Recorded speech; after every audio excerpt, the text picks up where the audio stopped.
आज इस वीडियो में हम जानेंगे डाटा एंट्री जॉब करने के लिए आपको कंप्यूटर में क्या सीखना पड़ेगा, आपको कौन सा कंप्यूटर कोर्स करना पड़ेगा, दूसरा आपको कौन से सॉफ्टवेयर सीखने पड़ेंगे, तीसरा कंप्यूटर कोर्सेज सीखने में कितना समय लग सकता है, चौथा डाटा एंट्री की जॉब में आपको क्या काम करना पड़ेगा और पांचवा अगर आपको डाटा एंट्री जॉब मिलती है तो उसमें कितनी सैलरी मिल सकती है।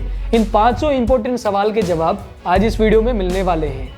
आप इस वीडियो को आखिर तक जरूर देखिएगा। तो सबसे पहले हम ये जानते हैं डाटा एंट्री क्या होता है।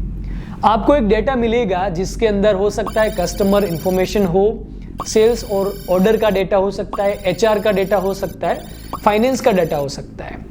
आपको फिजिकल पेपर मिल सकते हैं या फिर डिजिटली फॉर्म में भी आपको डेटा मिल सकता है जो कि अनऑर्गेनाइज हो सकता है, उसको आपको फॉर्म्स के अंदर कन्वर्ट करना पड़ सकता है। जैसे बहुत सारी चीजें होती है, इनको ही हम डेटा एंट्री बोलते हैं। डेटा है उसको एंटर करना, data entry. Number 1, data entry job के लिए आपको कौन सा कंप्यूटर कोर्स सीखना पड़ेगा। अगर आप देखोगे तो स्पेशली डाटा एंट्री के लिए कोई भी कोर्स अवेलेबल नहीं है, लेकिन इतना जरूर है कि आपको कोई भी कंप्यूटर का कोर्स करना पड़ेगा।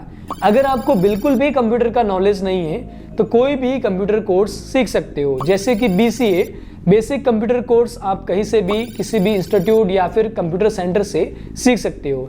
ADCA, BCA या फिर CCC, ये जो कंप्यूटर कोर्सेज होते हैं इनको आप सीख कर आसानी से कंप्यूटर जॉब प्राप्त कर सकते हो। अब नंबर 2 पर है कि जब आप कंप्यूटर कोर्सेज करोगे तो इसमें कौन से सॉफ्टवेयर्स आपको सीखने पड़ेंगे। अगर आप डाटा एंट्री जॉब चाहते हो तो इसके अंदर आपको ऑफिस जो है MS ऑफिस, इसको कंप्लीट करना अनिवार्य है। जैसे कि माइक्रोसॉफ्ट एक्सेल इंपोर्टेंट है, MS वर्ड इंपोर्टेंट है, पावर पॉइंट इंपोर्टेंट है, MS एक्सेस इंपोर्टेंट है और साथ में आप गूगल शीट को भी सीखेंगे तो बेटर रहेगा।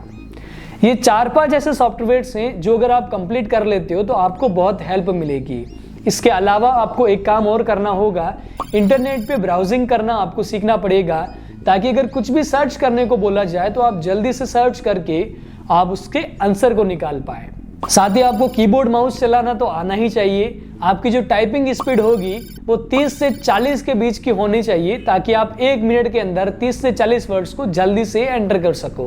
लेकिन तीसरा सबसे इंपॉर्टेंट सवाल कि अगर आपको डेटा एंट्री की जॉब चाहिए तो ये कंप्यूटर कोर्सेज, ये सॉफ्टवेयर सीखने में कितना समय लग सकता है। अगर आप एक बिगिनर हैं, आपको कंप्यूटर चलाना नहीं आता या फिर अभी अभी जस्ट कंप्यूटर लिया है, तो इसको सीखने में 2 से 3 महीने आपको लगने वाले हैं। 3 महीने बहुत है कंप्यूटर को सीखने के लिए।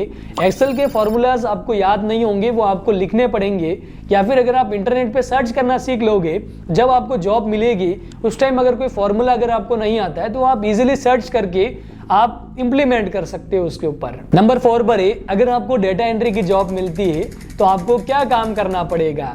देखो बहुत सिंपल है। मैंने आपको जो पहले सॉफ्टवेयर बताए थे, MS एक्सेल है, वर्ड है, पावर पॉइंट है, गूगल शीट है, ये तो सीखने ही पड़ेंगे आपको। ये तो काम आपको जॉब पे जाके करना ही पड़ेगा। लेकिन और क्या काम हो सकते हैं, जैसे कि डेटा एंट्री में क्या होता है कि आपको हो सकता है कस्टमर इंफॉर्मेशन मिले, कोई लीड्स मिल सकती है, या फिर कोई आपको सेल्स एंड इनवॉइस का डेटा मिल सकता है, HR की कोई रिपोर्ट्स मिल सकती है, अकाउंटिंग के कोई डेटा मिल सकता है, हेल्थ केयर का कोई डेटा मिल सकता है, फाइनेंस का कोई डाटा मिल सकता है। ये अलग अलग ही स्क्रीन पर आप देख सकते हो। अब इसका जो डेटा मिला है ये हो सकता है आपको फिजिकल पेपर के ऊपर मिले, जिसको आपको MS एक्सेल के अंदर डालना है, एक एक करके उसको फॉर्म बना के फिर आपको एंटर करना है।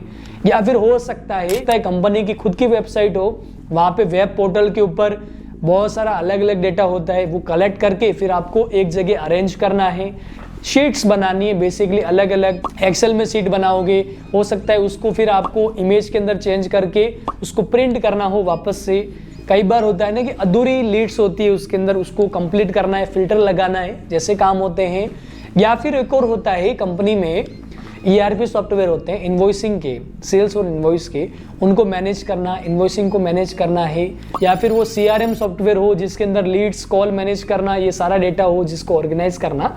तो ये अलग अलग काम है। कुल मिला के जो डेटा फिजिकल पेपर पे है या फिर अनऑर्गेनाइज है डिजिटल फॉर्म में, उनको ऑर्गेनाइज करने का काम ही आपको डेटा एंट्री के अंदर किसी भी कंपनी के अंदर करना होता है। अब नंबर 5 पर है, इन सब काम का आपको किसी कंपनी में सैलरी क्या मिल सकती है। देखो, अगर आप किसी छोटे मोटे कंपनी या ऑफिस में लगोगे तो 6-7 हज़ार रुपये देते हैं। ये रियलिटी है, क्योंकि आपको जितना आपने सीखा है, बेसिक काम किया है, उस हिसाब से वही जॉब मिलेगी। कोई अच्छी कंपनी है जिसमें डेटा एंट्री का काम मिला है, एक्सेल वगैरह फॉर्मूला लगाने का काम मिलता है, तो वो थोड़ा सा एडवांस काम है। फॉर्मूला एंटर करना है, अटेंडेंस शीट होती है, इन्वॉइसिंग करना है, बहुत सारी चीज़ें होती है एक्सेल में। तो अगर वो चीज़ मिलती है तो फिर आपको 10 से 15 हज़ार के बीच में सैलरी मिल सकती है। इंसेंटिव होता है या फिर जो पीएफ फंड्स है वो अलग होते हैं इसमें से, हेल्थ केयर इंश्योरेंस वगैरह सारे ऐड हो जाते हैं इसमें, तो इसमें ज़्यादा बेनिफिट मिलता है। तो आज मैंने कुल मिला के आपको बता दिया कि डेटा एंट्री करने के लिए आपको कंप्यूटर में क्या सीखना है, क्या करोगे, कौन सा सॉफ्टवेयर सीखोगे, कितनी सैलरी मिल सकती है, जैसे सभी सवालों के जवाब दे दिए। वीडियो पसंद आया है तो लाइक और शेयर जरूर करिएगा। जय हिंद, जय भारत।